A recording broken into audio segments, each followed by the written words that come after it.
action. Wow, both the cats want to come help. Hello, mister. What about Suki? Suki, you want to come help too? We're getting some compost from the garden. And of course, the two helpers, these two kitty cats, are here to help me. My friend is starting a compost and she's like, can you give me some worm? And I was like, of course, I love to give people worms. Ha ha ha. Okay, anyways, I just thought I'd make a quick video to show you my compost and how I get worms for people. And if you're local and you ever need worms, just DM me and I'm happy to give you worms. Okay, well, come over here. A good place to put your compost is not somewhere too sunny because worms like dark, cool places, and especially composting worms. And if it gets too hot, you'll literally cook your worms. That's not good. So here's my compost bin. I've had this old bin here for like, what, 20 years now? A long time. An example of how plastic does not biodegrade. But this is made out of recycled plastic, and I got it from the city of LA. They gave away some free composting bins to encourage people to compost. And here's the lid. I'll open it up. Okay, oh good, no fruit flies, because sometimes there's a lot of fruit flies. But it's covered with browns, which are dried leaves and stuff. And underneath is the things that are composting or decomposing or rotting, many different terminologies. Oh, let me grab, I'm wearing my gloves because you should wear gloves for composting. Some people don't, but I personally do because there are some like germs and bacteria and all sorts of stuff in your compost, and you don't want to get in your hands, or just wash your hands really well with soap and water when you're done. So here's my trusty bucket and my shovel, and I just want to show you guys. So first of all, this compost is underneath my beautiful tree here. This is a beautiful fig tree. It gives us wonderful, beautiful purple figs. And then we have a delicious guava tree. And you can look for my other video where I'm on the roof trying to cover up, sorry, I have hair in my face. Okay, but the cat, Suki, likes to use this for climbing, hence all these scratches on here. But that's okay. It's a strong tree. It can handle it, and provides great shade, but at the same time gives us delicious guavas at the end of the summer. So, okay, and then I put the compost here so then whatever that drains out of my compost, which is open bottom, it goes to nourish these beautiful trees. So the trees get nutrients out of it, and they provide shade for the worms. So, okay, here we go. And let me just show you, but can you get in closer? Okay, so underneath all these leaves is the stuff that's biodegrading, composting. Oh, there's some worms, hello. But that's just the stuff that's breaking down.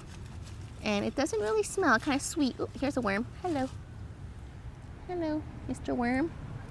Here's a beautiful red wiggler, composting worm.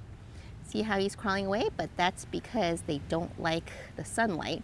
Now he wants to go back in. Okay, mister, go back in there. But these worms, they're super amazing. They eat more than 10 times their body weight. So they do a lot of work here. You can see some old remnants of eggshells, and looks like some avocado skin in there, maybe some banana peels. But they're making this delicious compost here.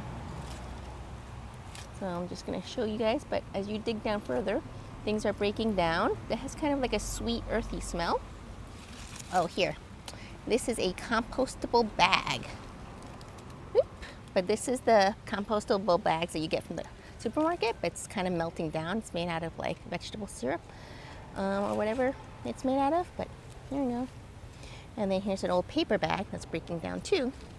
So lots of worms in here and other wonderful bugs. But see these guys, the red wigglers? They're all over here. So all I do is get a good scoop of composted stuff with some fat worms, some baby worms, whatever is in there, and then I just put it in a bucket. I like to reuse these salad buckets and just put it in here. And I dug some of this up earlier, but you can see there's a bunch of worms down here. Let me see if I can show you. Whoop, there's one. They're kind of hiding, but oh, look at all those worms there. Ooh, there's a bunch of worms and they're babies. Okay, so those are good composting worms. And I'm just gonna fill up this bucket and give it to my friend, and then she can just throw this in her compost. So not only is she gonna get worms, she's gonna get some broken down compost with some good microbacteria and some other things to kind of kickstart her compost. So with good stuff in here. And remember, don't put things with pesticides in here, and don't put bones or meat or mac and cheese. Those are organics you can put in your city green bin, but don't put it in your own compost because that's going to attract rats. And of course, don't put animal poop in here because that has bacteria that's not going to break down very well in your compost. So just healthy organic greens. Shredded newspaper is fine too, and brown bags, paper towels, hopefully unbleached paper towels, and then all your scraps, like your food scraps. And then you could actually put rice in here too, as long as you don't put butter or oils in it. Okay, so that's my bucket.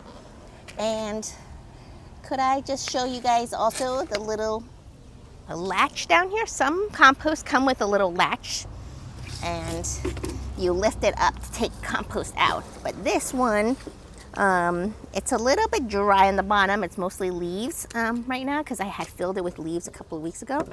I probably should moisten it more, but the idea is after I scoot that all out, which I don't want to do right now, but you can get to the compost underneath instead of lifting it from on top, was what I did earlier, but the latch is useful. I don't use it that much personally, but some people like it. Okay, that's good. Any other questions you think people would have about composting? It doesn't smell, as you can see. I'm here right next to it, and it's good for the environment, and I hope people will compost and reduce their garbage. We literally have maybe less than one bag of actual garbage because most of our organics go through the compost or goes in the green bin, and then we recycle most of our stuff. So composting is a great way to reduce your carbon footprint, help the environment, and help your garden thrive, because after you get your compost done, then it's just like free fertilizer, organic free fertilizer that you can put in your own garden and make things thrive. Look at these beautiful flowers we have here. I just want to show you guys these beautiful geraniums. They're so beautiful. Beautiful. And oh, actually, since we're making this video, I want to just clarify something. I made a mistake the other day. I think I called something calendula, but it wasn't calendula. So I just want to show people this really quickly. Can I, over here? This is a calendula flower. See this yellow flower right here? So here is a calendula plant, and then this, the petals have already fallen off, and eventually it will make seeds. But this calendula flower sprouted randomly. I don't know where it came from, but a seed must have blew over from somewhere else and then grew by itself. So calendula is really good. It's soothing. You can use it as a tea or a soak, and it smells really nice. Sometimes people put it in candles. The thing that I had gotten mixed up last time was Citronella. So I'll show you that real quick, that I was propagating. But this whole, hello Mittens. You wanna come show everybody the Citronella? You wanna come here, boy? So this is a Citronella flower, and some people, hello. You wanna zoom in on Mittens? Mittens, you wanna smell this? Smell it, come here. Nope, he doesn't wanna smell it, but you can smell it. If you've ever gotten those candles that have like the yellowish wax in it, and it keeps mosquitoes away, that's made from this, Citronella. So that was calendula, what I just showed you guys, and this is Citronella. They're very different, and I think I had gotten them mixed up in my last video, I guess because they both start with C. But this, the Citronella, is great to grow because it keeps mosquitoes away. And I have a lot of this growing in my garden because it's very easy to propagate. So it's related to geraniums, and you can just cut a piece and then stick it in the ground and it'll regrow. So this plant, this huge plant, came from the first plant that is down there. So I'll just show you really quickly. Hello, Mittens. But this plant, this was the original plant. And you can see how this is an older plant because you could see the woody stems here. But I had just cut a branch off and then stuck it in the ground on the other side and came up with more plants. So if anybody else would like to grow this Citronella in their garden, I'm happy to give you a cutting and you can propagate your own pretty easy. Okay, well, happy gardening everyone, and thanks for composting with me. Aloha.